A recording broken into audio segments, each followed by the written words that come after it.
All right, folks, can you hear me? Going to get airborne and start our full throttle training.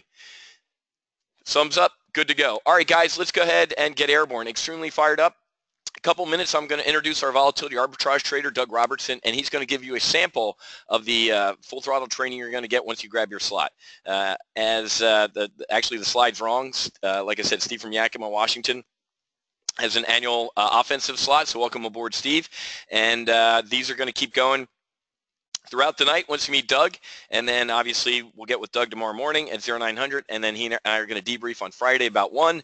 We'll kick him off, and then I'm going to do our weekly options brief and also a special announcement as well. So you're definitely going to want to be there for that. The link is right there, folks. It doesn't get any easier. go.topgunoptions.com/getft. That stands for Get Full Throttle. Okay. So we're going to do vertical spread training shortly. Doug's going to go for about 1.5. That means an hour and a half in aviation talk. Doug could, during his full throttle training, when you guys have a glass of wine, and he does it maybe Monday and Tuesday nights from 7 to 9 for about 4 weeks, he can be in there for 2 hours, 2.5 hours, folks. Doug or I, as instructors, we don't leave the room until everybody's clue bird flies off their shoulder or that big question mark over your head goes away, okay?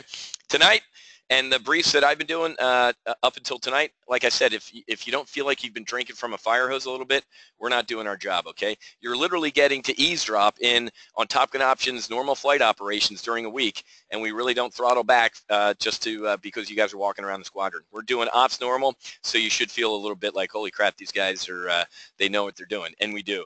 The couple trades that I've done this week, how's everybody doing? How about the Apple Iron Condor we legged into? My weekly options members made about $1,400 on one trade. What else did we do? Facebook today, sold into the down there, Goldman Sachs, nice rally. It was awesome. Hey, Peter, how's it going? Rex is in here. This guy, he looked like Bernstein from Woodward and Bernstein, but I gave him the call sign of Rex because he looks like Rex Tillerson. If you go on our Facebook page, Pete, it's good to see you, man. I'm going to actually take a break because we had a great time down in Miami. Great time it was mandatory fun, right? As we say in the squadron, a great time was had by all. So let me get a vote here. Because let's be a little social for a second, especially on a day like today. If there wasn't 2 armed Capitol Police officers with the majority whip, we'd have 20 dead Republican congressmen, folks. I'm sick of the rhetoric. I'm sick of the people saying it's okay to cut the head off the president and hold it like ISIS or Shakespeare in the park. You know, they all stabbed the president. Now we got a lunatic who guns down, Republican congressmen. It's got to end, man. It's awful. So let's get a little levity on a day like today. Let's get a vote here. Do you guys think he looks like Rex Tillerson? Let's see if you can see this picture right here. All right, so let's get a vote. There you are, Pete. So right there, does he look like Bernstein? You guys all know all the president's men, right? Woodward and Bernstein from the Watergate scandal, or does he look like Rex Tillerson? Ready, go. So we have a couple hundred people in here. Let's see if it's Rex Tillerson or Woodward, or it's Bernstein, right? Which guy? Let's take a vote here. Let's see. Rex, Tillerson. I'm not even going to read more. All right, you won, man. Damn it. Everybody knows who I'm talking about, right, though? All right, well, I thought you looked like him, but obviously I lost out. But we had a great live event here, guys. This is the stuff you're going to get here at TGO. I brought my flight jacket, brought my helmet, my oxygen mask. 2 of my full throttle members don the gear. We're going to be doing a fall event out in Lake Tahoe in October. Beautiful. The leaves are changing. We'll be out there with Barzini's, Tatalia's, the heads of the 5 families. It'll be the day of my daughter's wedding, and I can grant any wishes. Yes, a Godfather reference. You guys didn't think you'd hear that tonight. I got one Bernstein out of like 300 people.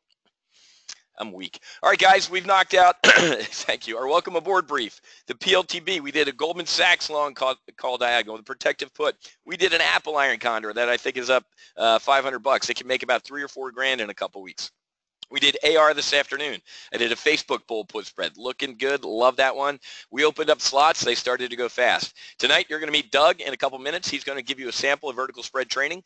And then tomorrow morning, we practice what we call demo do. Tonight, Doug's going to demo, and tomorrow, he's going to do. And then you can do whatever you want on your side of the computer. So Doug's going to do some demo do. He's going to show you what I think he's picked NVDA. And then tomorrow morning, he's going to take a look live in the advanced live trade brief and you guys will join him at 9 a.m. and I'll be there as well. He'll also send out an ATA, an advanced trade alert, sometime tomorrow when he sees something good. And then Friday, he and I will debrief the entire week. So for about 30 minutes of Friday, bring your questions from the week. Hey, what happened with this trade? What would you do here? What would be the Apple Jan 19 trade you might look at? You got a free 30 minutes with Doug and I, and then I'm going to kick him out, and I'm going to do weekly options, okay? And then we're going to close our slots. Usually by that brief, we're completely full. Some full throttles were full before that brief, but we still do it, okay? I know some people hold out for the weekly options one. When they see it and they like it, that's when they grab their offensive or max package, okay? Tonight, and like I said, I didn't say this, folks. Some people, called support or emailed support and said, hey, please hold me a slot. We'll hold you a slot if you're going to do a full throttle max annual, folks. That's what we'll hold for. I'll cover some quick admin items. You guys already know who I am. I'm not going to go into our performance. You can watch the replays, okay? And then Doug will do his brief, and then we'll take some Q&A, and then we'll close, okay? Doug's not going to go for a couple hours tonight or 3 hours. Sometimes he can go for 3 hours. I've seen him stay in a room just with a little old lady type of thing for another hour until she gets it. So, but he ain't going to do that tonight because he's got to get a good night's sleep so he can be fresh for his advanced live trade brief tomorrow morning, okay? Hopefully you're starting to feel this way, guys. Doug is a former Army guy. So let's speak slowly to Doug tonight, right? Let's use grunts and groans, ones and zeros. No, Doug served in the Army mortar platoon, man. I was getting rid of bad guys from 30,000 feet. He was doing it from, 300 yards or something like that. I don't know what a yard is, but sounds like something a mortar would hit. But he and I both approach trading the same way, man. As I told you, one of my partners up at Peak 6 in Chicago, he calls you guys liquidity. Retail traders are cordwood. Whiz, ha, ha, ha. Doug and I are going to help you even the keel there. You guys know me by now. Helped run Peak 6, started the Options News Network. Cool family. Love it. Skip performance. Here we go. Doug Robertson, folks. I jokingly call him our resident egghead, not because of the picture, but because the guy's got a 500-pound brain, man. He's a half techie, half quant, half trader, but that would make 1.5s. Do the math, make it 33%, 0.33, and that's Doug. He teaches the advanced live trade brief and trade alert service, which you'll see tomorrow. He's also our full throttle instructor, and you can see on the full throttle page the 8 sessions you'll get live with Doug. They're all recorded. You can watch the replays as long as you want. And here's the best deal about full throttle, folks. You grab your membership tonight or whenever. The next time Doug does a full throttle in 3-4 months, whenever we throw it on the flight schedule, you get access to that the whole time you're here at TGO for free. Doug and I charge $495 just for that standalone training. It's free for you. So you technically, if you're here for a year, you could pay for your membership just with doing that. Okay? And he also teaches what we call wingman group coaching.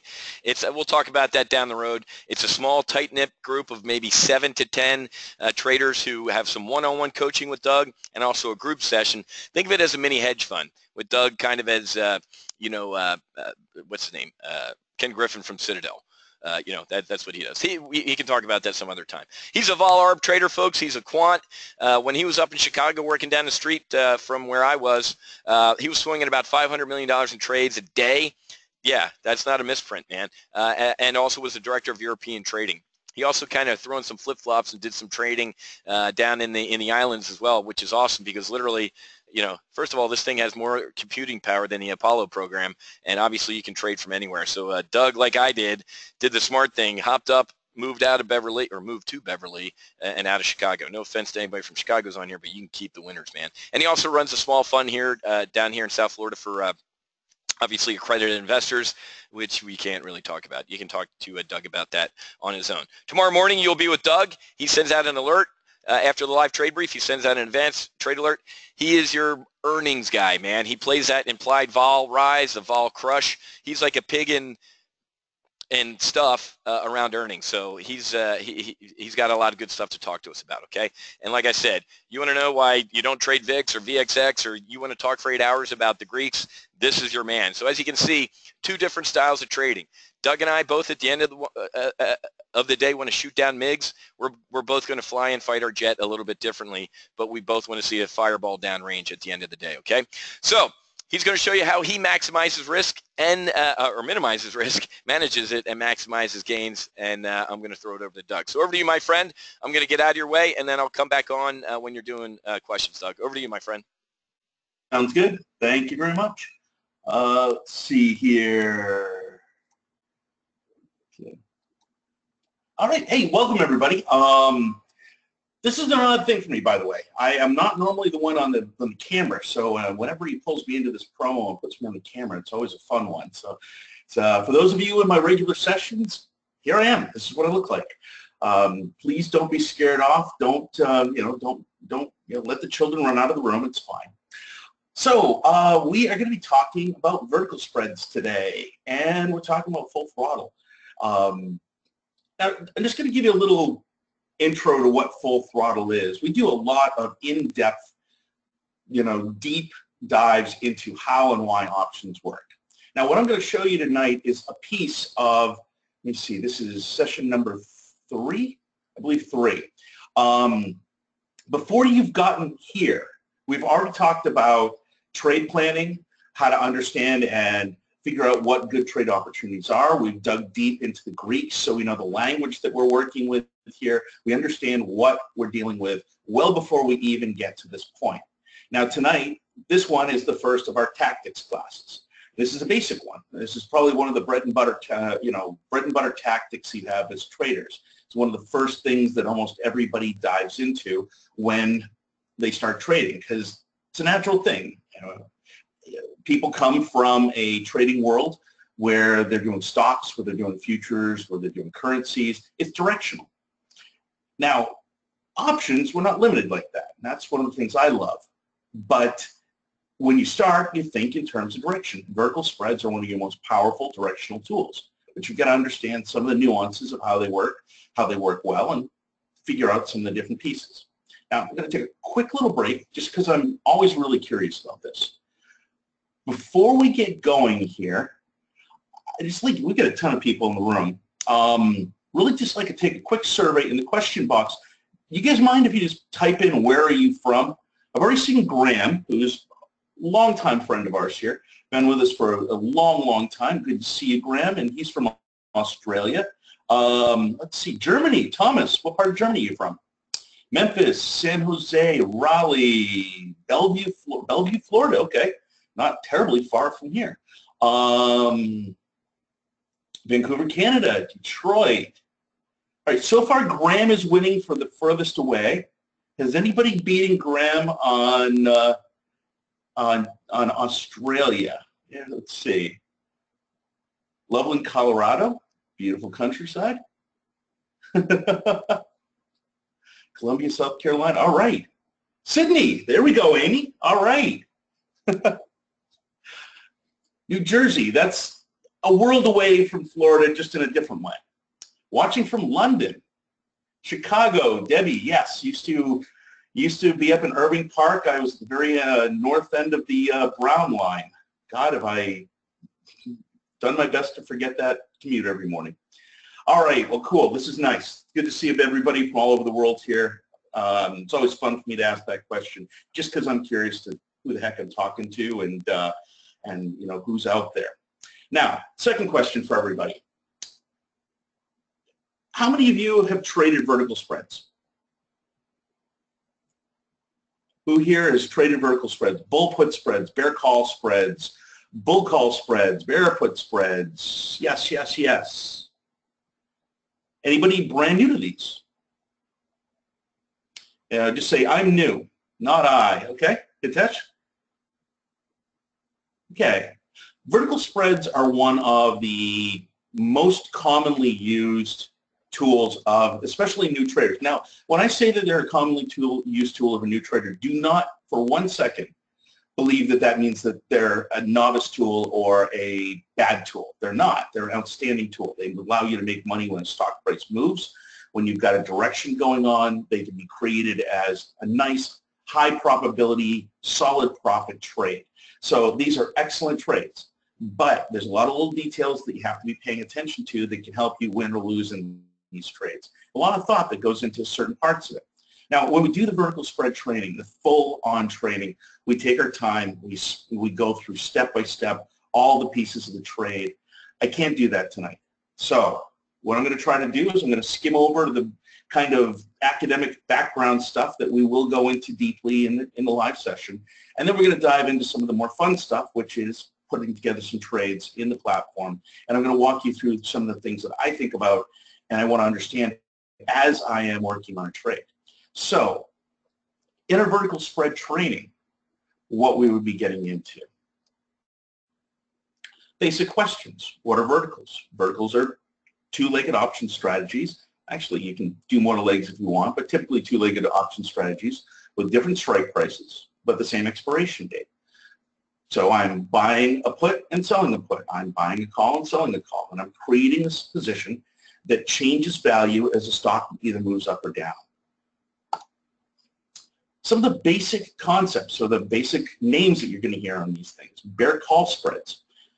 Taking two calls, a long call and a short call, and creating a trade that makes money when the stock goes down. It's a bearish trade. Bull put spread. Same concept, just focused on going up. Debit spreads. Don't use them as much, but there are some very, very good reasons to be using these. Bull call spreads. It's just changing the way we're mixing the combination of options. Bear put, same thing. The majority of what we deal with, in most cases, because it's really a good advantage to these, is out-of-the-money credit spreads. We're using the same expiration for all the options. We're creating a net credit in the trade. We're typically selling an out-of-the-money option. And by the way, if I'm kind of flipping through this a little fast, once again, this is just a little taste of what we're doing. I'm going to step you through it piece by piece in the live or the full throttle. And you're going to see this actually in action in a few minutes. But we're selling an out-of-the-money option. So if we believe that the stock is going up, we're building a bull put spread. We are selling a put, which is out of the money, which is lower strike price than the current price of the stock. And then we go a little further out and we protect that position. Now this is kind of options 101. We could just sell an option, but we create a very bad trade that way. Way too much risk, outrageously expensive, not efficient, not a good trade. So we create spreads.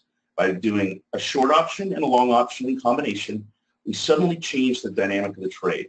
We create something that controls risk, gives us a nice, clean, defined profit. We understand how it's going to work. It costs us dramatically less, and it sets us up to make a good, high probability profit. When we're dealing with these, for some of you new to the options, we're going to be dealing with something called theta erosion. Time is in our advantage here. In a vertical spread or a credit spread, typically what we have is theta erosion in our advantage, which means that every day we hold on to this, we don't actually need the trade to move or the stock to move to make money. Time is doing that for us. Time is actually putting profits into our pocket. So for those of you coming from the stock trading world, here's a really cool thing. If you have a stock trade, let's say you buy a stock XYZ for 120 bucks and it doesn't move at all, period, anywhere. Tomorrow it's 120, the day after it's 120 or right around there. What happens to your trade? Nothing. You don't make any money. You're sitting there stagnant. With the vertical spreads, we can actually set up trades that have a profit. It's going to be gaining a profit as time passes. That's where the theta erosion is working to your advantage. One of the things we're dealing with these days in this market, I mean, people are paying attention to where the VIX is, and you should be, because it's a pretty important thing right now. Volatility is very, very low. Well, these trades are short volatility trades. Rising IV typically hurts them. A drop in IV will help them. We'll go into all those little details of how that works. In fact, I'll touch on it a little tonight. And we're also going to look for a specific set of criteria for identifying an opportunity for the trades. We're going to look for a clear direction. We're going to have a very clear understanding of why we are taking the trade. Wiz and I both believe in one thing very strongly. You don't take a trade unless you have a clear understanding of the reason for taking that trade. You put your money to use because you have a belief or an understanding in the market that it is going to make you money. If you don't do that, you're gambling. So we want to have a clear direction or a clear understanding of what's going to happen with the stock. Once again, that's another piece we dive into and get into very deeply then. And vertical spreads give us the ability to do something that's wonderful. How would you like to be able to set up a trade that has a probability of winning 80% of the time and actually making a very good return on investment on the trade. Stocks, if the stock goes up and you're long, you win. If the stock goes down and you're long, you lose. If the stock goes nowhere and you're long or short, doesn't matter, you've wasted your time. You can set up vertical spreads to actually make you money even if the stock goes against you. I can create a bull put spread that's making me money even if the stock pulls back a little bit. You have to understand how it all fits together and where you're getting your probabilities from, but we can actually create a trade that makes money if the stock goes up, makes money if the stock stays where it is, and makes money if the stock pulls back a little bit. Now, don't think this is the perfect trade. It's not going to guarantee anything. There is no guarantees whatsoever in trading, but you can certainly stack the probabilities in your favor and make it a lot more manageable and a lot easier for you to walk out ahead. It doesn't mean you can't take a loss. It means that you're creating a situation where you've got a better chance of winning than losing. All right. Now, anytime we're going into this in the education to full throttles, we're going to be going through all the different scenarios for why would I take this? What am I looking for? I'm looking for a clear, strong direction. I'm looking for a certain aspect for volatility. I'm looking for how the things worked historically with volatility. I'm trying to set up a bunch of things in my favor. In the interest of avoiding 45 minutes of academic stuff that you're going to get in the full throttle anyhow, I'm actually going to move forward and we are going to jump over into the trading platform, and I'm going to take you through some trades and actually do some hands-on stuff. Limited amount of time tonight. Wiz is going to kick me off here. I know he is. I have a tendency to keep going, and he has to pull the reins once in a while. But let's get into the trading platform, work through that, and let me show you some things that can really help you, especially if you're already doing vertical spreads. So give me 1 second here. Okay. Hitesh, is the loss finite in credit spreads? The loss finite, that's an interesting term for it. Yes, it's an accurate term for it. I don't typically hear it out of outside of math classes, but vertical spreads have a controlled max risk, which means that it cannot lose more than X number of dollars. So yes, it is a controlled risk trade, which we like a lot here. I am a big fan of controlled risk all the time. Risk is something we use. There's nothing wrong with risk. In fact, risk is how we make our money. Controlled risk is separating us from being those poor suckers who basically fund my buddies' houses up in Chicago or their place down at the lake. Because smart risk and understanding the choices that you make to try to pick the best trade separates you from the person basically paying the broker on the floor to have a great life versus you walking away with some good money. So we do want to take smart risks, and controlling our risks is part of that. So let's talk about a scenario right now. In fact, we've got a really interesting mix of scenarios going on out in the market. We have a lot of really interesting stuff, kind of along the lines of the Chinese proverb of "May you live in interesting times," interesting stuff. Lots of things happening in the market. Very, very bullish market right now. Volatility in a lot of cases has dropped way, way down, but we've also seen some really interesting risks that are popping up. Who's trading on Friday? Just give me a little quick show of hands here. I know, Graham, it is a Chinese curse. I'm kind of joking about that, but who's trading on Friday? Who happened to have anything in, I don't know, Facebook, NVDA, Applied Materials, all of those, even SPX to a certain extent, yes.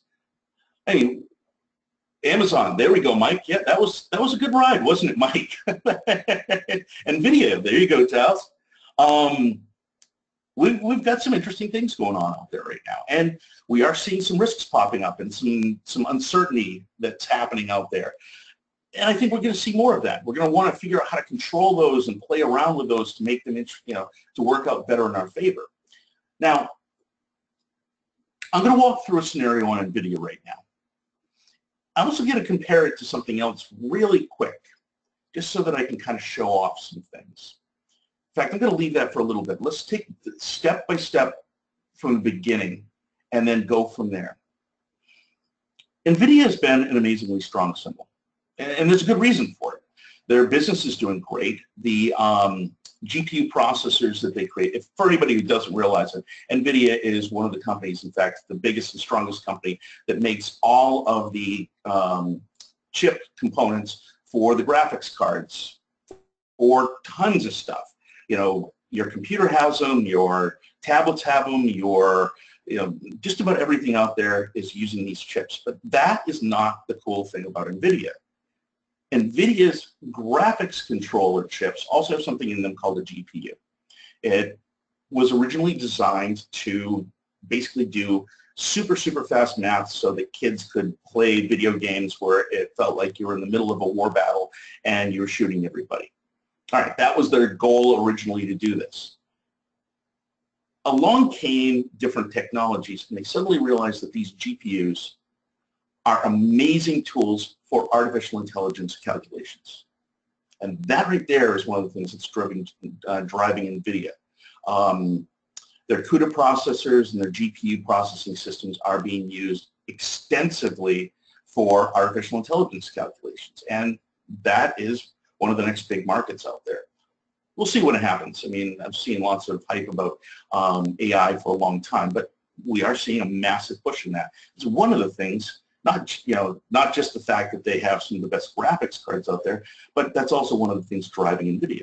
Now, beyond that, we've also got the fact that they're quite overpriced. So let's realistically look at this. Prices do not go up forever. It isn't different this time. And someday, yes, this will come crashing down. Is it going to be the next 30 days when I want to take this trade? Probably not. Let's work with the direction that the market's going right now. Now, a couple of things I'm seeing on NVIDIA. We've got a long-term, strong, a little bit scary, almost parabolic curve up. It is very strong up. I am very strongly bullish on this over the short term. Can it fail? Will it fail someday? Absolutely. Am I going to control the trade if that happens? Absolutely. One thing that happened, though, last Friday when things got really, really twitchy in the market, implied volatility on NVIDIA jumped. Now, that right there is the sweetener in this little game right now, because this just allowed us to take a trade on NVIDIA that gets us a lot better positioning on the trade. And that was one of the things I wanted to find.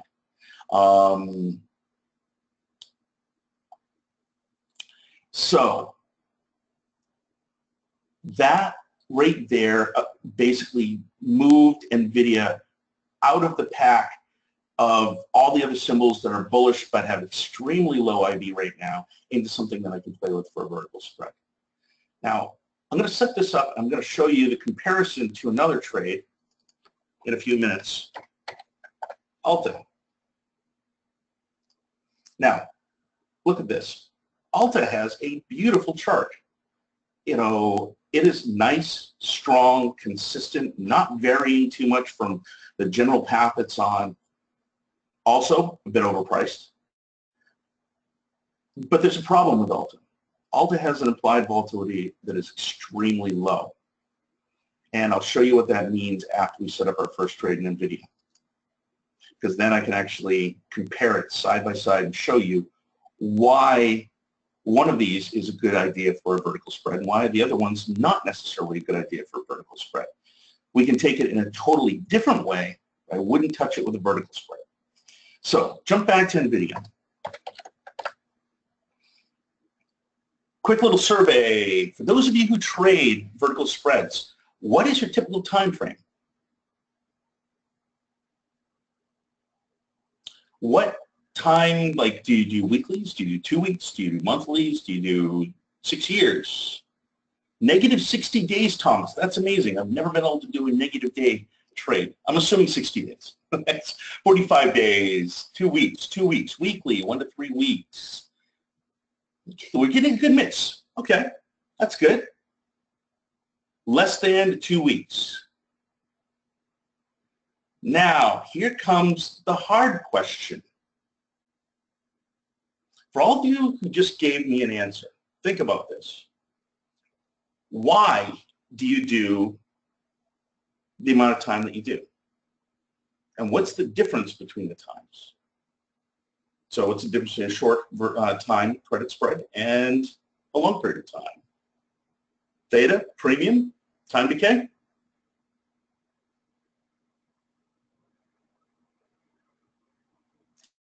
Less time equals less risk. Oh, David, I'm going to use you here. Sorry. I'm not going to beat up on you, but I am going to use you as a good example right now. Not patient. There we go. There's an honest answer. I like that one, Will. No, David, it's just an opportunity to learn something. Okay. None of these answers are wrong. At least I didn't see any that were absurdly wrong. Premium, yes. Short time frame, you get a high premium. Technically, the time you're holding on to it, in theory, you've got less time exposure risk, but there's a bigger picture in there. Let me start to show you some of the different things that we're going to dive into on this. Now, I'm not going to tell you that you should take a 1-week trade or a 6-month trade or a 45-day trade. What I want you to walk away from this brief time we have tonight, I don't have enough time to show you everything, but I want you to walk away with something you understand better, how to make a choice of what is the right time frame for you and what are the trade-offs that you're going to get. Because if you don't know what you're trading off, you really are just kind of gambling at it. You could have been completely successful, and I'm not trying to say anybody, wasn't going to make money on any of those trades, whether they were 1-week trade or 45 days or 60 days. But there's a very distinct trade-off that you get when you make those choices that you should very clearly understand. And when you understand them, you get to decide which one is the right one for you, which one is going to be the best trade for your style of trading, and make a smart choice. So let's take this from the beginning. We're going to do a 1-week or a very short-term trade in NVIDIA. I'm going to go to the June 23rd options, which are 9 days out. I'm not going to do the ones that expire Friday. Those are just too tight. So this is right along the line of what most of you are doing for short-term vertical spreads. Now, there's a bunch of ways of deciding whether or not you're going to, which strikes you're going to choose, things like that. For this example, and mostly for the purpose of just making it so we can understand it clearly, I'm going to standardize what we're going to do. What I'm going to do is, let me just check something really quick.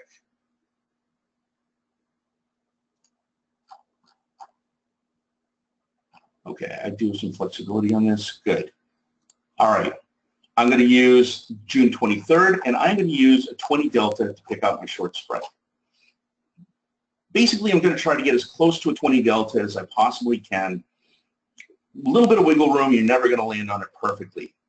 Now, earlier I was saying that you can create a trade that has a very high probability of success. For those of you who are new to options, this is something we discuss in the second set of the series, the second session of the series, and it's the Greeks. What this is, delta, it tells me how much the price of an option is going to change for a $1 movement in the price of a stock.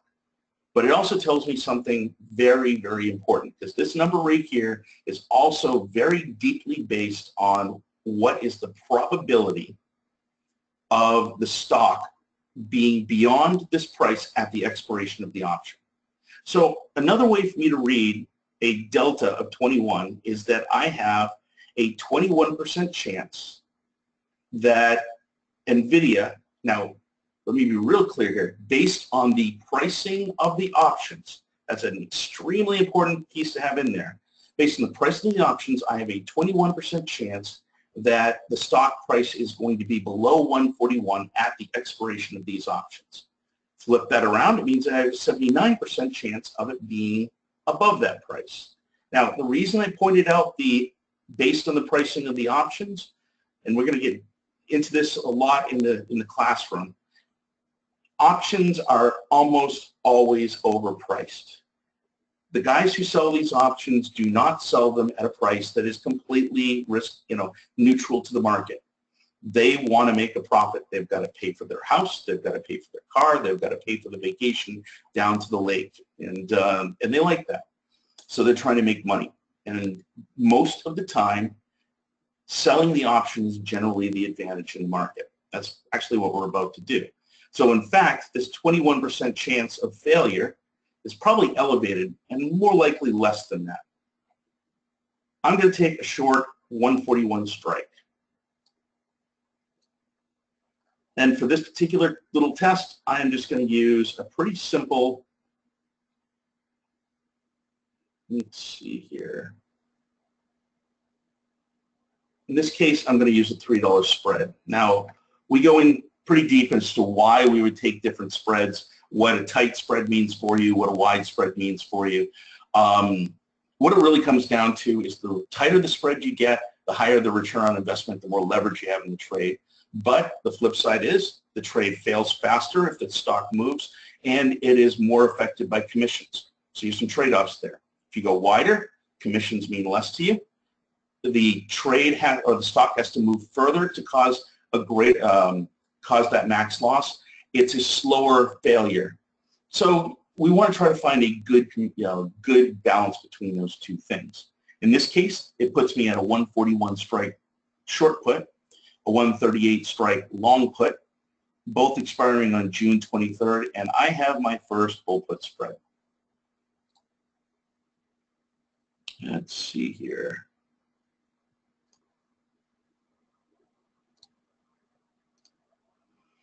Okay, I just received 50 cents credit on this, and I've got a $3 spread. So welcome to the options world. We're going to do a little bit of quick math.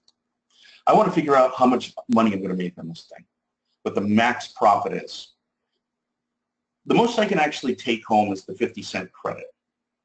All right, so there's one piece of the equation right there. How much is this thing going to cost me? So how much am I going to make, or how much am I going to make on the cost based on that 50 cents? The spread is $3. I receive 50 cents back, meaning my margin is $2.50. Now, quick little options math, you times 100, because that's 100 contracts or 100 underlying, and I have 10 of these, so times 10.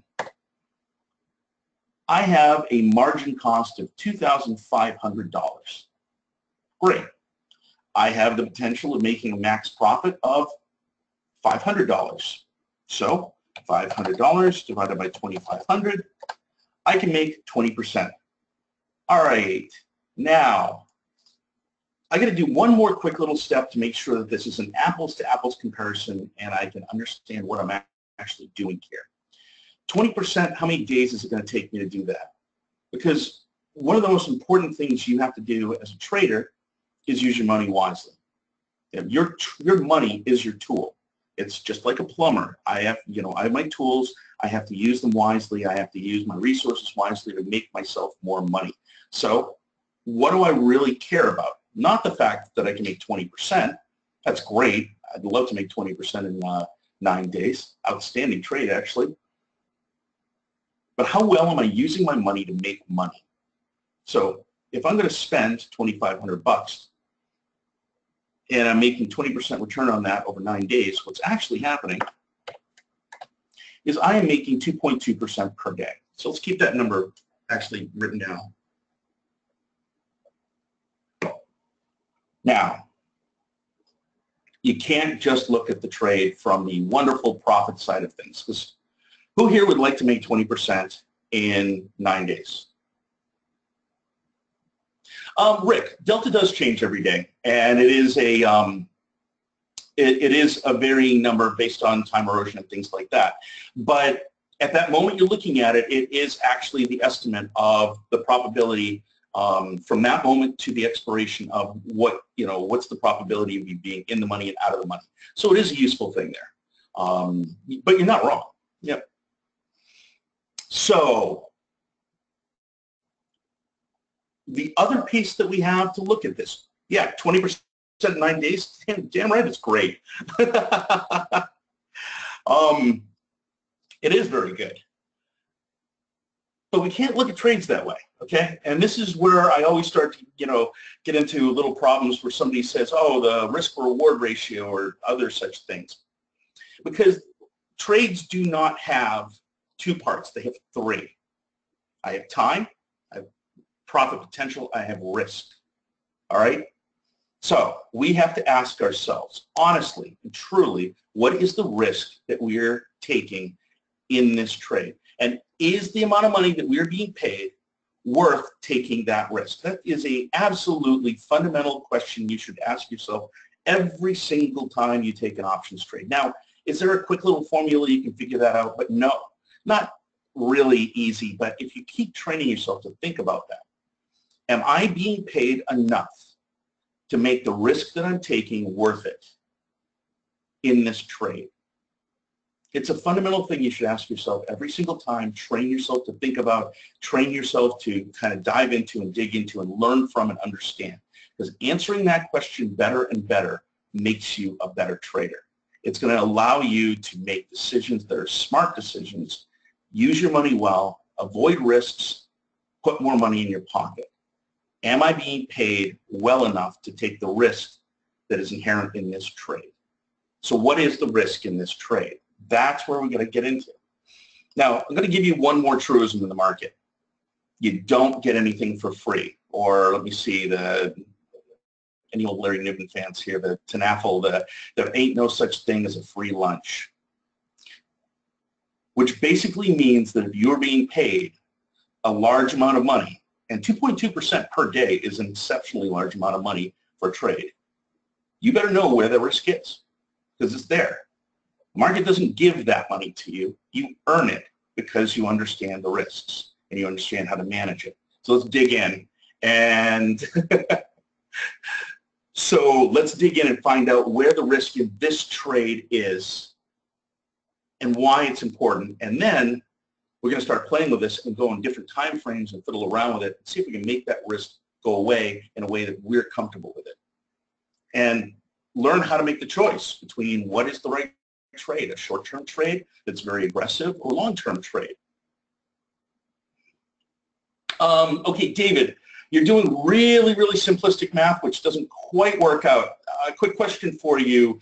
If I was going to make 20% on this trade and do it about 80% of the time, that would be great, except for the fact that what's happening is you're not taking into account that the losses are not going to be max losses every time. How many people here would just take a trade and then walk away from it and let it go to a max loss? Or would you have a plan to manage the risks and minimize those losses and control it as it goes down? I'm hoping that most of the people answer that yes, I would have a plan to control it. So there is no simple mathematical, it's an 80% probability and I'm going to make 20%, multiply X times Y, and boom, it tells me the right answer. That literally does not work. Now, there is a way to do it. It's called an expectancy analysis, and you have to do the probability curve and figure out the probability of each of the trades. I even have spreadsheets that do this for you if you want, at least on some trades. That's what gives you your real answer. Now, the bigger question is the delta that you're seeing there correct, or is it overpriced? Now, that's where we get into a really big question of whether or not you have an advantage or not. Because at that point, if the price that you're getting on these trades, the credit you're getting, is elevated compared to the actual risk, you are going to have an advantage in the trade, statistically. And if it's not, if you are getting such a low amount of premium versus the actual risk, which is what I'm going to show you on Alta in a second, you are going to have a disadvantage in the trade, and you are not going to, on average, you might win, but it's going to be awful hard for you to do it. So I want to make it easier for me to make the decision that you're going to win more often, and it's going to be easier to do. I want easy wins, not fight for the life of me that this thing's hopefully right type of wins. All right, so let's take a look at a couple of things here. First of all, I want to dive in and what is the true risk in this trade? Yeah, and Silvana and David, all of these, you are going to have a plan to manage the risks. We're not looking at a binary trade where I'm going to just let this go to complete 100% failure and forget about it. I would always have a plan. In fact, I would rarely let a vertical spread like this go past 40% loss ever. And the probability of that happening is typically fairly low if I've got a good setup trade. Doesn't mean it can't happen. Doesn't mean I don't take losses. Just means that I'm going to control those losses to the point where they're not beating up my portfolio as I go. But let's get back into the big question, where is the risk here? Because every single trade has a risk. We need to make a decision as to whether or not that 2.2% per day is a smart way to take this risk. So the trade that we've got has a 141 short put and a 138 long put. Now that means that we are going to have the spot on trade where things, this is kind of the intermediate P&L for today, but as things go on, this area right here is going to be a point where we are going to lose fast. So if NVIDIA drops down quickly and breaks through the 141 strike area, it's actually a little lower than this right here. This chart, it doesn't show it very well. If it breaks through that, we're going to have a rapidly accelerating loss that's going to be hard to control. One of the things on a very, very short-term trade is part of it called gamma. It means the rate of your loss is accelerating as you go down. Now that would slow down after a while, but that's after a point where you're really, really taking a lot of loss. One of the things I can say right now about this trade, short term, we don't have much time in it. So there's not a huge amount of time for things to go bad, but we don't have much room in it. Yeah. Can't follow real time when trade goes sour. Slept most of the time difference in Hong Kong. IJ, yeah, well, I'll show you in just a second how you would want to take a look at this trade then, because this wouldn't be the trade for you. In fact, if you want to have a slower, more controlled trade, we're going to look at that in a second, and that's where we want to go. This trade right here is a very high return trade, and if you are a good, solid, active trader willing to put the time and effort into managing your trade on almost a day trading basis, 10 days netting you 20% at a pretty high probability, be great. As long as you're there to manage it and actively deal with it, with the thing falling apart when it does start failing. Now, let's take a look at this. 141. Where is the line?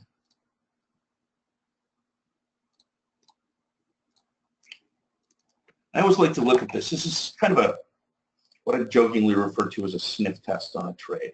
Just scratching at it a little bit to see if I feel like this thing smells like roses or something else. Great on fields, not so much in your yard. So here we are. We have a short strike at 141. We're currently trading at 151.72, but NVIDIA is a fairly, well, at least recently has been a fairly volatile stock. If things settle down, we could be in great shape, and as long as NVIDIA maintains its trend, we could be making 20% over 9 days. But here's the question. Do you want to be holding on to this trade over those 9 days and have one of those days be this day right here? So I'll tell you what. You're getting paid well, but you're getting paid well to take the risk that one of the days in your trade is this day. And that day right there, if we had started out here, would blow down through your lower strikes, head straight down towards the max loss rapidly, and you would be sitting there clutching onto your seat as you are dealing with this trade. It is going to be painful. It's going to be nuts. It's going to be hard to manage.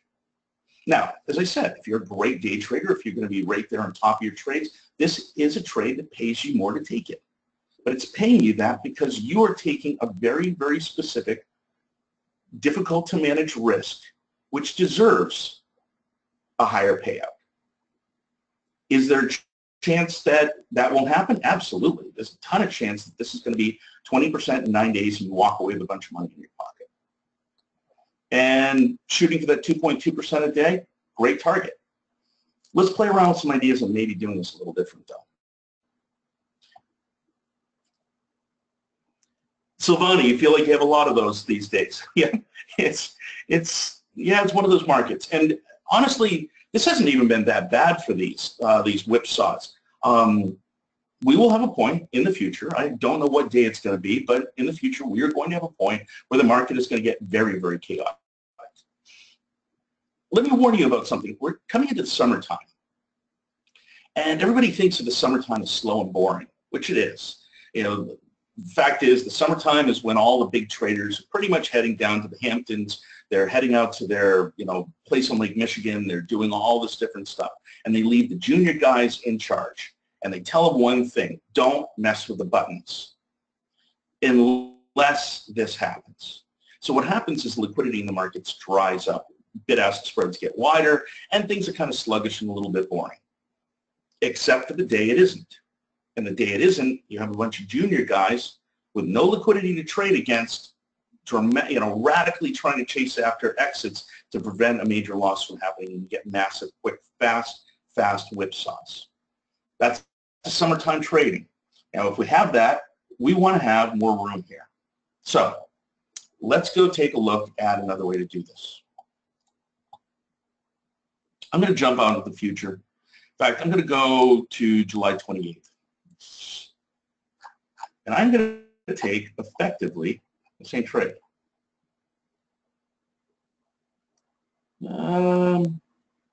Oops. All right, I'm going to try a different expiration.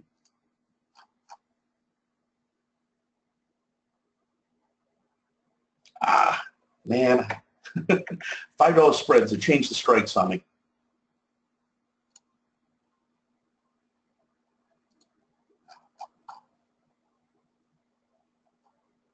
Here. It's a little closer than I wanted to give you a really good example. I would rather go out 45 days or so to show you what I want to show you. But I've got a 136 strike. It's about the same delta as I had on my previous trade. I'm going to go short on that. I'm going to take the 133 strike, go long on that. I'm getting a 63-cent credit on this, and it is happening over 30 days. So let's take a look at a little analysis of this one. So right off the bat, I'm receiving more credit, but it's taking me a lot more time to get there. So let's run the numbers and see what this turns into. First of all, $3 minus 63 cents. Margin on this is less, $2.37. Theoretically, if we want, we could make a slightly larger trade. We're going to make 63 cents on 237. We're going to make 26%, but it's going to be over 30 days. So our return on investment per day just went down from 2.2% to 0.88%. Now, I want to point something out. Making 0.88% per day is not bad.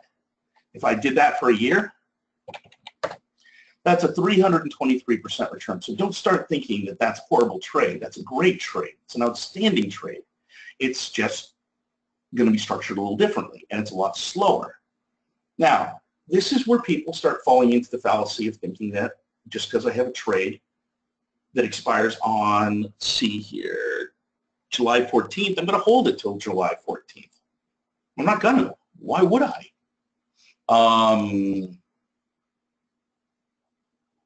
I want to make money with this trade. So I want to figure out the best way to make money with the trade. Before, I was taking a trade that was very, very tight, really tight to the current price of the stock, and I was basically going after a very, very high profit, but also taking a lot of risks. And for the most part, that trade was going to be run one way, for the most part. I was going to hold on to it for 9 days, and I was going to let it expire worthless, which actually, let's change the words. I'm going to let it expire for a full profit as long as it's not below my short strike. Now, let's do a quick little test here. 136. We suddenly changed things a bit. Instead of having our danger point where things are blowing up and really failing on us at 141, we now have a little bit more wiggle room. Now, in this case, it's not huge. I would have rather have gone out another, 15, 20 days past this. I didn't quite have the expirations I wanted to work with. But every time I go out in time, the strike that I get for the 20 delta, which is effectively the same risk trade from the point of view of the options probabilities, gives me a strike further and further away. And it means that the stock needs to fail more or move more before it hits my short strike and before I am really rapidly falling apart in this trade. What it really practically means is when and if this trade fails, I have more wiggle room to manage it as it fails and to minimize my losses. I can go to sleep at night. I can live in Hong Kong and not have to worry about every little second. It gives me more room for me to feel comfortable about the trade as time passes. If I were to take an expiration that was even further out, I would have gone down to 129, 128, even further. The longer the time, the same delta, the further you're going to get away from the current price of the stock. Now, as I said before, everything's a trade-off. I was getting paid a very high amount of money before for taking what effectively was a very, very high risk relative to a one-day quick price movement. I don't have that risk anymore, or I have less of that risk because the stock has to move more to fail. But I'm being paid less on a daily basis. I'm not making 2.2, I'm making let's just say 0.9. That's assuming that I'm going to hold on to this trade all the way to expiration. But I just received extra money for this trade. I got, let's see here, 63 cents as opposed to 50 cents. I can actually take this trade and close it early for a portion of this money and still make a very significant portion of that 2.2% per day. So let's take a look at that. What is going on here? Basically, we're taking a trade because we believe the stock is going to go up. That's one of the reasons we chose this trade. The trend is solidly up. We believe the stock is going to continue to go up.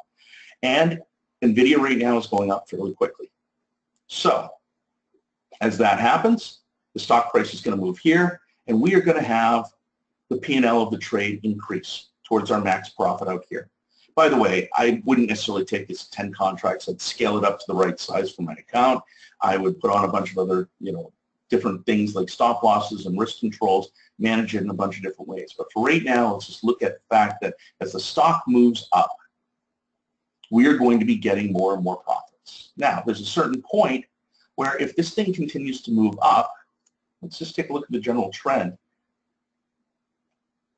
Based on the direction it's been heading just recently, it really wouldn't take long for us to hit 160, or maybe even a little bit further. Let me see here. What are we talking? So it's there, 15. So here we are in about 15 days, about 2 weeks, and it's not terribly unrealistic to think that we could be hitting 160 and 161. Let's go back to the analysis.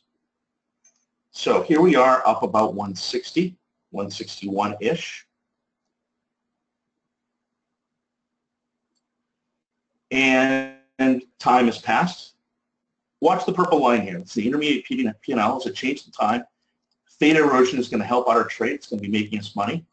Here we are getting up to about the 30th. There. Okay. Notice how the purple line, the intermediate P&L, this is the 30th. This is not July 14th. This is not the end of the trade.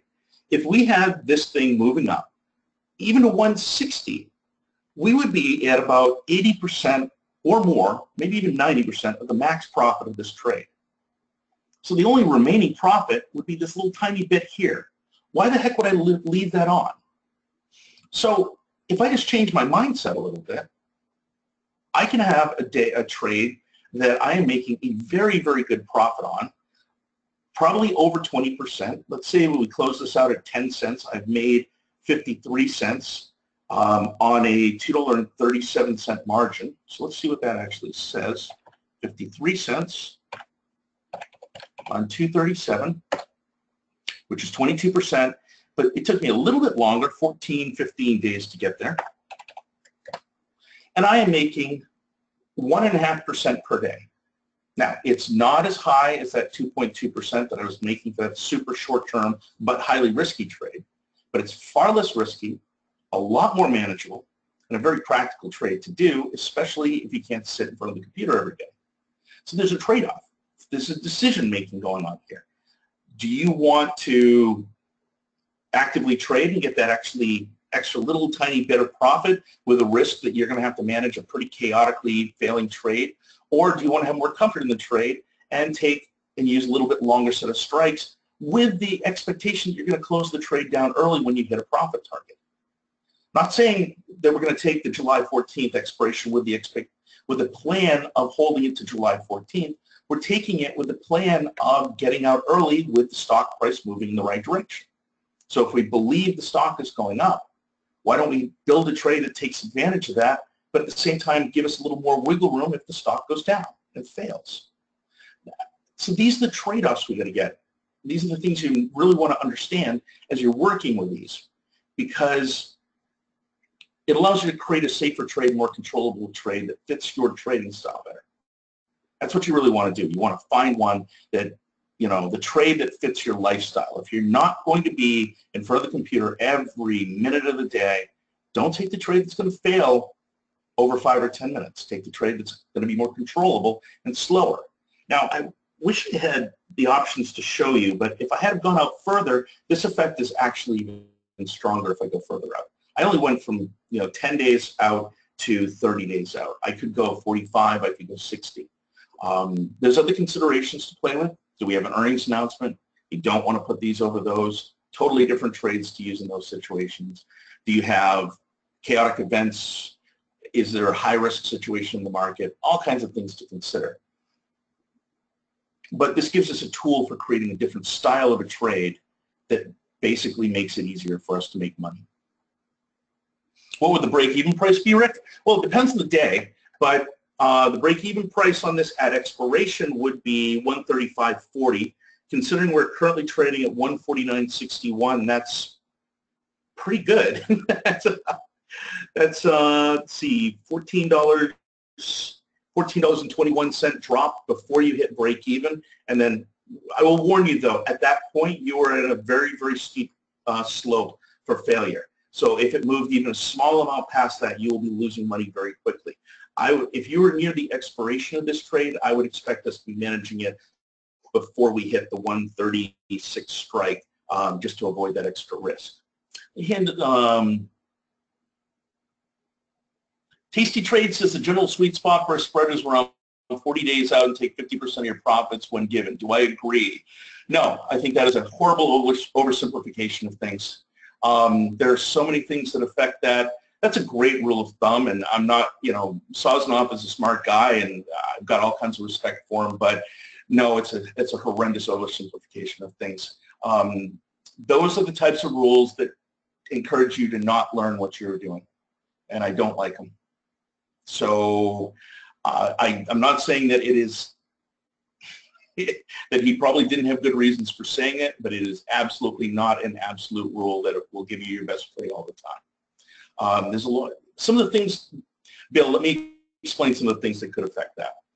First of all, do we even know what pace the stock is moving at compared to the implied volatility? That would have a massive effect on the 40 days out and 50% of your profit. That would shift that in quite a significant way. You might have an advantage basically doing a slightly longer term trade if the stock is just not moving much, and there's a very large extra premium on the options. You could have a stock that started out with a very, very high implied volatility and then dropped over the life of it. That may give you an opportunity to potentially actually go for a little bit extra. You might have a set of strikes that you've chosen at a very low delta that are far out, which gives you a much more linear theta erosion and allows you to take kind of a very simple, straightforward incremental profit as you go. There's so many things that you could be looking at. I'm going to disagree on the approach. I'm not going to say that his advice doesn't have some kind of merit, but my personal approach is to teach you how to understand how do you make a decision about what is a good place to take your profit? How do you think about the risks, think about the returns? How do you calculate the things that will give you an answer that lets you make up your mind about what the right spot is? And that is when you can actually be a really good trader instead of mimicking what somebody tells you is the right number. I will flat out say this: there is no magic number that is going to make you a better trader. Understanding how and why things change, that will make you a better trader. So Bill, does that make sense? That's a great rule of thumb for somebody that doesn't know how to trade options. Other than that, I think you can do better, and you can make more money if you understand why.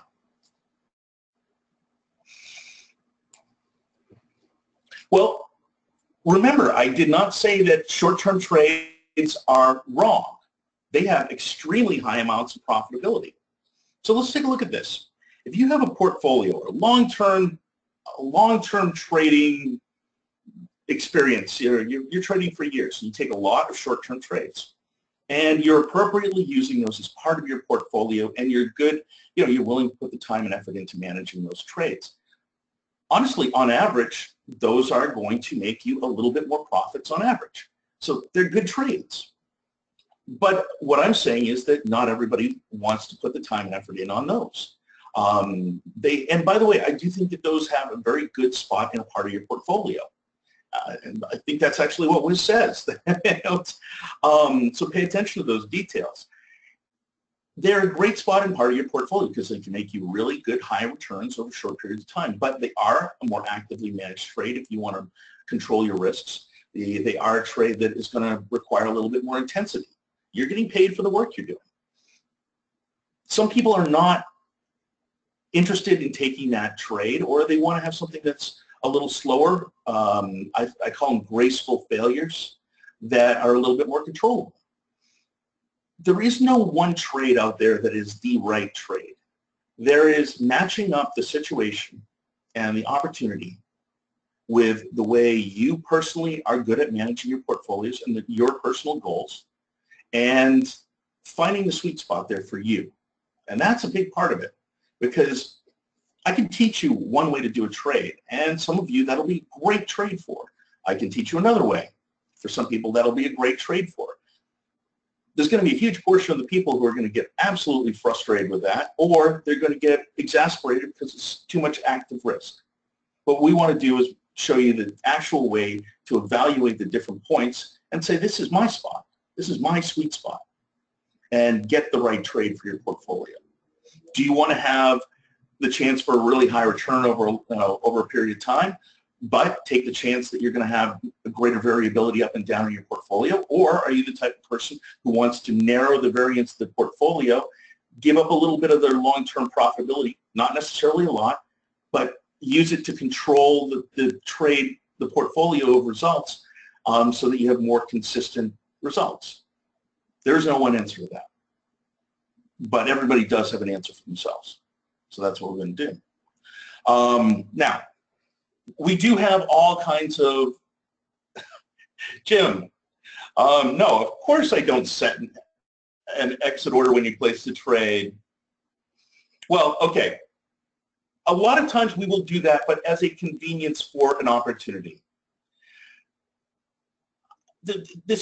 We would have taken care of this part of the discussion a long time ago before we got to this vertical spreads class, but let's talk about trade planning for a second, just briefly.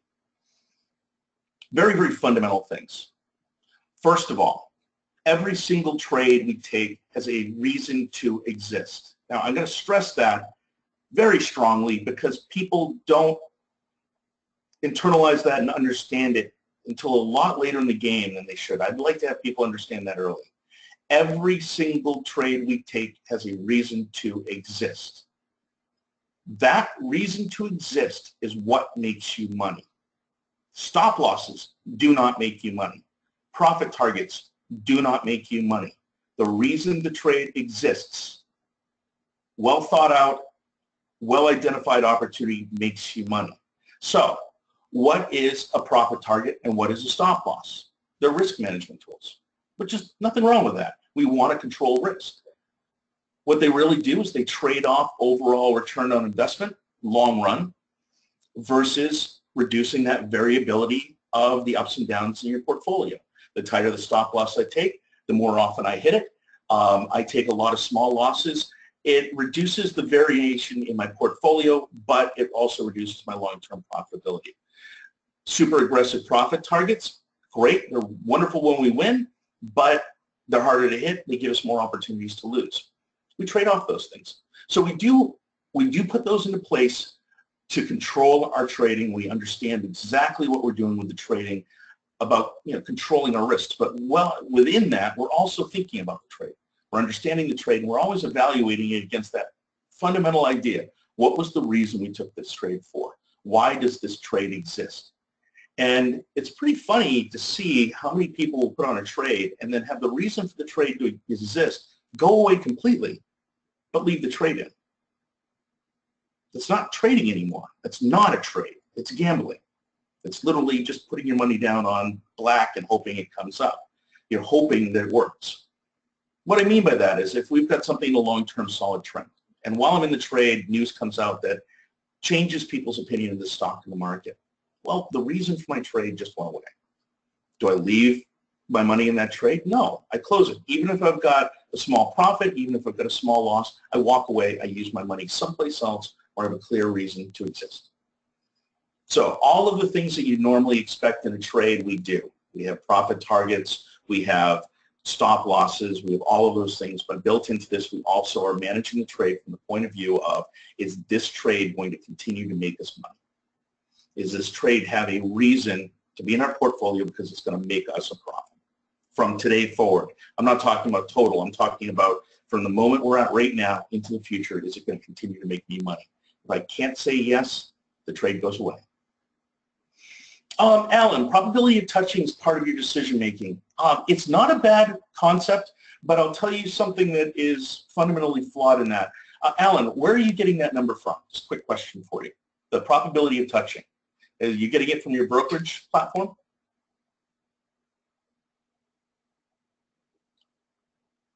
If you don't mind, just share what brokerage platform it is. And I'm going to take a sip of water here. So let me explain something. Probability of touching sounds like an amazing tool to figure out whether or not you're going to make money or not. There's a problem with it because probability of touching is calculated from the implied volatility of the options on almost every single trading platform. But if you take a look at that, it's a great big circular argument. Mathematically, it is literally a circle because the amount of money that you're being paid on the trade to take the risk is then calculating and implying a probability of success. From that probability of success, they calculate a probability of touching. And from that probability of touching, you then are calculating your risk-reward ratios and all of those other fun things, which then leads back to the amount of money you got paid to take the trade. So if you use that number to determine whether or not the trade is going to be successful or not, on average, you make zero money forever. That's mathematically what the answer is, zero. Because you are just using one number to calculate another number, which is based on the other number, and it comes all the way back around to how much money you received on the trade. Now, it doesn't mean it's not useful. It can be handy as a general rule of thumb to figure out how much you're going to have to manage the trade, how often things can fail, but you still need to think about what is the reason that you're in the trade, what's the direction it's heading in, and what's the probability it's going to stay on that path. And potentially even pull into this historical volatility and figure out how much it's varying and figure out what the probabilities are based on that number. And those can give you a lot better answers. So they love to put those numbers out there in the brokerage platforms because it makes you feel confident and it makes you feel like you understand really clearly what's happening. In truth, it doesn't give you a lot of information. So understand what you're looking at, what you're getting out of that, before you use it as the basis of your trading decisions. So hopefully that helps. Probability of touching 2 times probability of being in the money? Not exactly. Really depends on the probability curve on that one, but that might be a decent estimate. I'd have to double check. First of all, I don't use probability of touching as a calculation very often, so it's not something that I have memorized, and I don't know if the math, to be honest with you, the math on that does not sound right. Off the top of my head, I'd probably say that's incorrect, but it may be a useful estimation. Get you close. So, what other questions do we have? Now, remember, I'm going to get I'm going to get that proverbial hook across the stage here in just a few minutes by Wiz, and we are just touching on bits and pieces. My goal tonight is to hopefully give you some useful knowledge that you can walk away with that helps you understand a little tiny bit of these vertical spreads a bit better. When we do the full training, we take a lot of time to go into, there's a dozen more details that we'd be talking about and understanding how to do all of these things in different ways. And vertical spreads are a really amazingly useful trade, and they've got a lot of different varieties. We use these for a totally different version of this for extremely low-cost hedges. The other day in the ALTBA, I hedged off somewhere around $5,000 to $6,000 worth of loss in my portfolio for about $400. Outstanding use of a bull call spread. We've been working with back ratio spreads, which are just a variation of a vertical spread like this, but it controls risk on the downside if things rapidly fail. There's a lot of different places we're going to go. And believe me, we will step by step take all of the decisions about sizing, all the decisions about risk, all the decisions about how are you going to execute your exit on the trade step by step. But I do have limited time tonight, and I'm sorry. But I did want to show you one last thing before I get yanked from the stage. And if there are any questions, toss them out.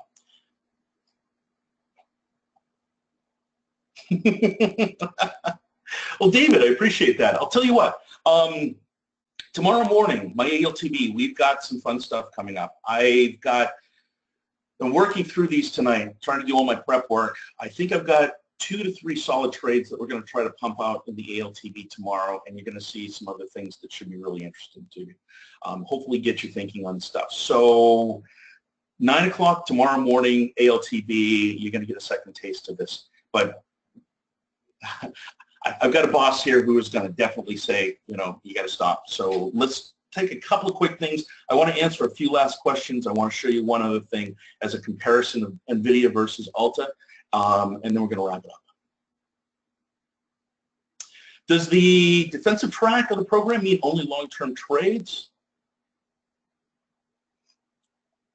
Let's see here. Okay, Rick, actually Wiz would be the best person to answer that question. How many contracts was this example? All right, Rick, this right here was based on 10 contracts. But let me explain something. I wanted to show you the relationship between a longer-term vertical spread and a shorter-term one, and how the risks shift and how the nature of the trade changes. Before I finish this trade for an actual execution to go into the ALTB portfolio or any of my portfolios, one of the things that I would do is sort out what I would have as a risk limit on this, some form of a stop loss point, or prefer to call it as a eject point. And then I would size this trade so it's appropriate to my portfolio. Like, I'm going to do a really, really quick version of that right here. We run with a $100,000 portfolio as our example portfolio in the ALTB. This trade right here, we've got a $3 spread and we're receiving 63-cent credit, which means that, let's see here, max loss on this is $2.30. This is real simplistic, but let's assume that I'm going to put an eject point on this at a 40% loss versus at $2.30, 37-cent max loss if I just let this trade fail and expire. I wouldn't be a trader if I did that. I'd be poor if I did that. But let's, as an example, state that we're going to have a risk limit on this and a plan to manage this trade so that we do not take more than a 40% loss against this number. So times 0.4, which means that every one of these I put on, for one short put, one long put, I'm taking $94.80 worth of risk if I keep my risk to that level. So I'm just going to round that to 95 cents, which times 100 is 95 bucks. Now, general rule of thumb, I want to size this by the risk for my portfolio. So I've got $100,000. Just through experience and understanding of how we're doing this stuff, kind of worked out that about 2.5% of my portfolio assigned to the risk of each trade is a good balancing point. Gives me enough room to have a number of trades so that I can be well diversified, but it doesn't mean that my trades are so small they're insignificant. So it's a good balance. So 2.5% of $100,000 is $2,500. And if I want to assign $2,500 worth of risk, and each one of these is $95 worth of risk, I would put on 26. And me being a little neurotic about numbers would round that to 25 because 26 would just annoy me. So I would do this at 25 contracts to fit in as a portion of a diversified portfolio with probably somewhere between 8 to 14 trades of a $100,000 portfolio. So that's where I would go with that. But we do that all the time in the classes and in the groups. So you'll see how that all fits together. And you can tweak that a little bit. If you want to have more trades, you can take a smaller percentage of your portfolio. If you want to have a more concentrated, smaller number of trades, you can take a higher percentage. Just understand that what you're trading off is that whipsaw's variability up and down in your portfolio versus that steady progression. But more trades, more work. So there you go. Okay. Do we count slippage when we calculate risk? Well, the risk factor in here is kind of built into the whole thing. I mean, that's where I'm going to try to stop things, but my plan is not to even let it hit 40%. You know, my goal is that on average I would stop it from way less than 40%. My goal, let me put it this way, my goal isn't to lose 40%. My goal is to limit it so that if I was making bad decisions, it doesn't ever get past 40%. So yes, we would want to think about things like slippage and things like that. I wouldn't want to even be executing this trade when we are at that number. But remember, you know, there's a question of, what's better, precision or accuracy? You know, I can make this more precise if I wanted, but it doesn't make the whole control more accurate. Trade-offs there. we can do all kinds of work on details that are significant and some are insignificant. I'd say that dwelling too much on too many of those little things, I'd rather be in a trade that just is an easy one to exit than work too much off slippage. Just my approach. Okay, let's see here. What else do we have? Had a bunch of things fly by here. Hold on. Hey, Doug, just to give you a heads up, man, we'll probably knock it off at 9:30. So if you want to scramble through some of those questions, I'll take it back. And then as I wrap up, if there's any other oh by the ways, you can close out. So Doug's got about 7 minutes, folks. So get your questions in there, and then I'll wrap up, and he'll do any other oh by the ways after that. See, I told you guys. I told you that hook. You know those old time vaudeville shows. They get the hook. Right. I knew it was coming. I knew it was coming. All right, let me show you one other thing because I did want to point this out before we left. Why isn't NVIDIA a better opportunity than, say, Ulta? And that was one of the things I touched on way back in the beginning. NVIDIA's got a good trend up. A little nerve-wracking about this movement here, but we've got an implied volatility that is up at about the 61 percentile within its own range. And that's without having any kind of earnings announcement coming up. Now, you're always going to be sitting here faced with decisions. Do I do a trade on this symbol or do I do a trade on that symbol? You need to understand the trade you're taking. If this is a vertical spread, we are being paid to take a risk, okay? Now, the number one thing, and I said this early in the session, is we need to make sure that we are being paid enough to take the risk. Now, every single stock has a range of implied volatility. That's because every single stock as a company is different. Every single stock has different risks and this different nature of the way it moves. Is it well managed financially? Is it in a dangerous industry? Blah, blah, blah. When a stock gets to the very bottom edge of its own risk range, there's a lot of things going on there. There are options market makers, the floor brokers, the professional trading firms, which are basically sitting there saying, I'm not willing to sell options anything lower than this because there is no money in it. They're smart. They understand how it works. They know that they are being paid to take a risk that the stock price is going to move. And when the options prices get so low, the implied volatility is at the bottom edge of a range, they're not being paid enough to take the trade anymore. Well, neither are we.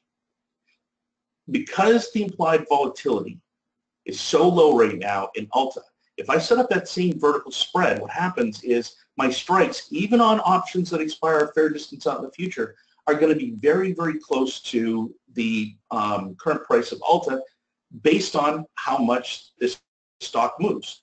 The extra edge or the advantage that I'm getting in the trade, the probability of success, based on the money that I'm making and the risk I'm taking, is just not any good. It's not in our favor. In fact, there's a really strange thing going on in Alta right now where historical volatility is actually higher than implied volatility. And what this is telling me is that historically, NVIDIA Alta is capable of moving further and faster than I'm even being paid to take a risk on. So right here, even though this looks like a nice, steady, clean, bullish trend, and it is, I wouldn't touch this trade with a 10-foot pole as a vertical spread. Now, that doesn't mean we don't have trades here. It's a whole range of trades where I can use this low implied volatility really strongly in my favor. I can turn this into a directional calendar spread. I can turn this into half a dozen different other trades. But this is not the trade for a vertical spread. And I find a lot of people get caught up in that. They get taught to use one tool, and then they constantly use that one tool over and over and over again, thinking it's going to get them the same results every single time in every different condition. And it doesn't. It's not.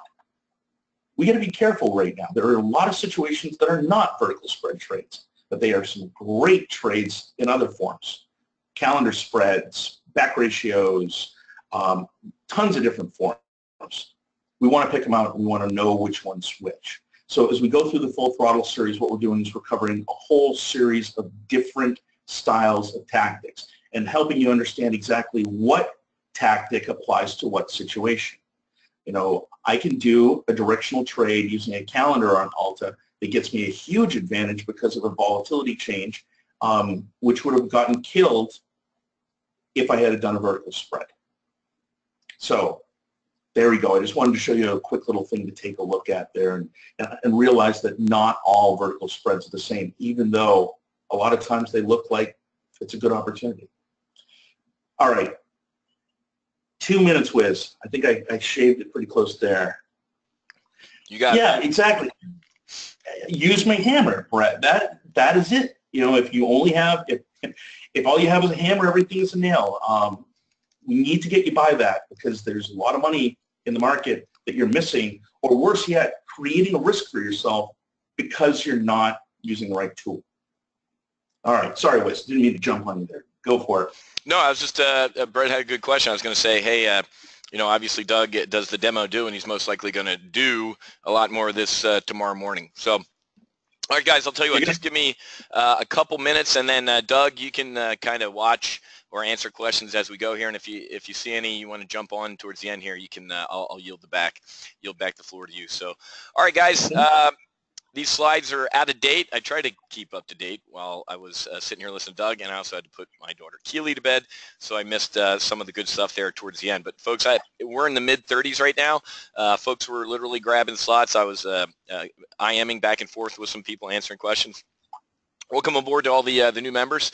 I think most likely, especially after you all met Doug, give me a vertical thumbs up or a vertical head nod if you enjoyed Doug's presentation tonight. As I said, this, as a couple of people asked, great training. This is awesome. This is a sample, folks, of what you're going to get in those 8 sessions when Doug kicks off the full throttle training here in a couple. Great, awesome. Thanks for all the kind words there, folks. Definitely an expert at what he does. So whatever about the performance, you guys can see all that. So, and the testimonials. Doug and I aren't super testimonial guys. Doug and I believe that it speaks for itself.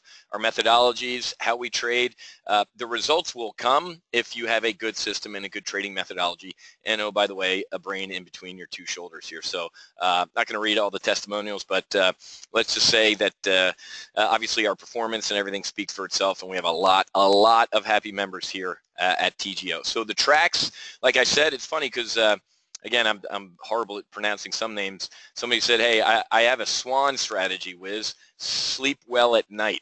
Never heard that. I'm going to change it to a tactic, or actually that could be a strategy.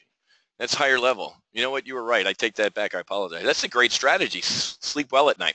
If you are part of that strategy, maybe you want to go with the more conservative track. If you are, hey, I dig weekly options and everything else you guys do, maybe you're the aggressive, and then obviously 1 + 1 is going to equal max afterburner here. So that's what we're going to do. We're going to hook you up. I recommend you do the defensive track, and we'll get to that. Just a quick review before you jump on and grab your slot. And usually by tomorrow morning when Doug and I jump in the advanced live trade brief at 9 a.m., you know, we're down in the upper 20s. It's consistent each time, folks. There's the early adopters right out of the gate. There's the let's make sure Doug isn't the village idiot, and then a lot trickle in here, and then by Friday, that's when all the scrambling takes place, and our customer support usually has to be the hammer and say, yeah, you were number 51, which means you're the first loser. So anyway, here's the portfolios I manage. We've covered all these. You've seen all mine, so I'm kind of done. It's Miller time, or no, I got weekly options on Friday. Didn't do it Monday because I was hosting a different trade around time. I was going to say it's Miller time, but damn it, I'm going to put my beer back. Doug, like we said, he does the Full Throttle program, the Wingman Group coaching, and the ALTB tomorrow morning. And so now it's time for you to choose the right track. Here's the offensive track. You get everything you saw this week, and we'll see tomorrow, but you get weekly options instead of the accelerated retirement portfolio, which I did this morning. And there's the link, obviously, go.topgunoptions.com/getft.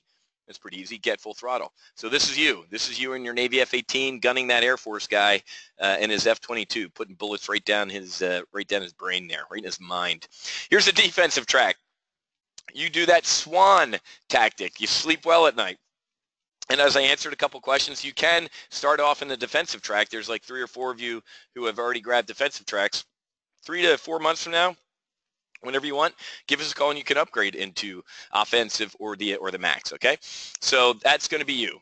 A little more conservative, Wiz. I'm in my E2 Hawkeye. I got that radar dome on top. I'm looking at the Jan 19 for a little bit more of my trades and a little bit more conservative. And then obviously, folks, here's our max afterburn. You get all of it. You get everything that you've seen this week, including AR, accelerated retirement, and weekly options. So that's you. That's you in your F-14 Tomcat D. Look at that thrust, man. I've been on the flight deck when one of these things goes off. It changes your heartbeat, man. You can't even imagine how loud and the force and the energy is coming off that thing. That's our max afterburner program. Remember, ladies and gentlemen, I answered this a couple times through my webinars. About 80, during our last member survey, 80% of you work. So like I said, this has the computing power of the entire Apollo program, folks. We put people on the moon with less than a cell phone. I can run my entire TGO, all 4 portfolios. I can send out trade alerts, texts, everything from my phone. So if you're sitting in death by meeting and all of a sudden you get a text or an email from Doug, you can sit there and maybe place the trade, or you go hit the head. Watch the replays at lunchtime. Watch the replays after the kids go to bed. I just put my beautiful daughter to bed. I snuggle up on the couch and I'd watch Doug's training from tonight. Everything's recorded and archived for you, okay? And Chris Mick, I'm so geeked. Been a subscriber for almost 3 years now, and this is my first time I've been able to attend live. I only know you from the replays. That's pretty cool. So, and there was a new Aussie, I think, that just got on board. Sometimes Graham, I think Graham's on here tonight. I forget what the time change is, but Graham's pretty motivated. Some of our Aussies watch a replay. Some of them join every once in a while. We literally have people from around the world. I saw there was a couple new members from Dubai. I think there's actually 2. Maybe you guys are neighbors. Maybe we'll have Doug and I will do our next live event. We got somebody from Paris tonight as well. So here's Doug's sessions. I don't have dates on here because I have to finish up some of my own training I'm doing with some new members. So Doug will send out an email here in a couple weeks and say, hey guys, we're going to get airborne with our Full Throttle training. Okay, but there's the training schedule on there, the 8 sessions. Okay, I needed to take those June dates off there. I didn't see those. My bad. And obviously, I didn't put this up here because our next live events in Lake Tahoe, but that's pretty funny. It really is an offer you can't refuse, folks. We throw in all our manuals. This is $290, $295 right here of manuals, the primary, intermediate, advanced. You already got a free copy of the OPCL. That was $45. So there's really no excuse not to get airborne. If you want to wait to see Doug tomorrow morning in the advanced live trade brief, well, you should come anyway. And if you want to see me on weekly options to wait, like I said, folks, ask some of, those are the testimonials I should put up, is the ones that say you really weren't kidding that you only take 50. Those folks are in here now because the next time Full Throttle came around, those were the ones that emailed support and said, can I buy early?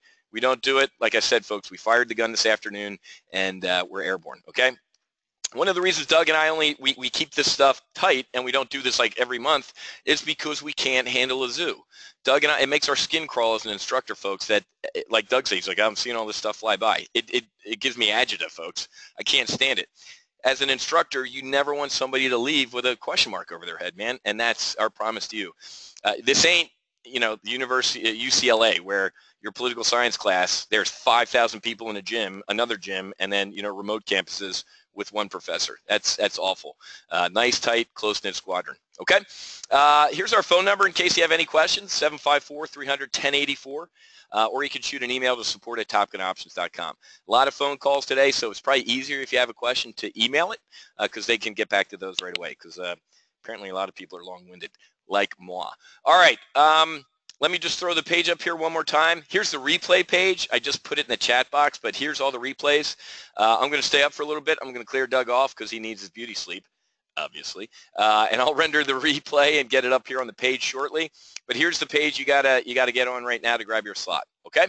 So with that, Doug, I didn't see anything. I was focused, flashing on by, so I'll throw it over to you, my friend, for any smart remarks, questions, comments, or oh by the ways, and then we'll cut everybody off until tomorrow morning at 0900. Sounds good to me. Did we have any final stuff? Hey, by the way, I'm just going to mention something.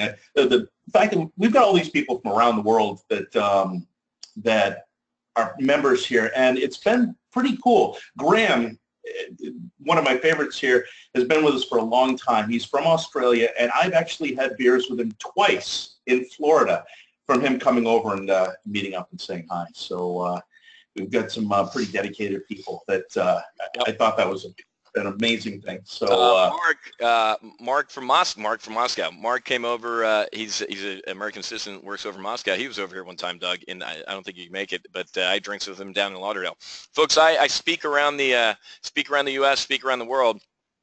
And I just sent out everybody who was at our live event this weekend got a copy of my book. So I do motivational speaking, applying just like I did to my trading, all these fighter pilot military methodologies to trading. But every time I'm on the road and I talked to you about the JBS food scandal, that large Brazilian company. Well, I love JBS because I'm doing a 25-city speaking tour starting in July. So anytime I go out on the road, you guys are the second to know because if there's a TGO trader in that town, I'm buying the first round or 10. So that's an added benefit. If you're ever in South Florida, Doug and I will meet you out for a drink, or we'll come to you if we're traveling. All right, Doug, I'll tell you what, man, you are cleared off. Ladies and gentlemen, 0900 tomorrow morning, the advanced live trade brief. I'll just do a quick recount of the slots, and I'm going to get out of the way, so Doug's going to do the demo do. He showed you tonight, and now you're going to do in the morning. So if there's no other smart remarks, grab your slots, folks. I'll see you tomorrow morning, bright and early at 0900 Eastern here in the United States. So happy hunting. Make sure you hedge. God bless, and welcome aboard to all of our new Full Throttle members. We'll see you guys tomorrow morning.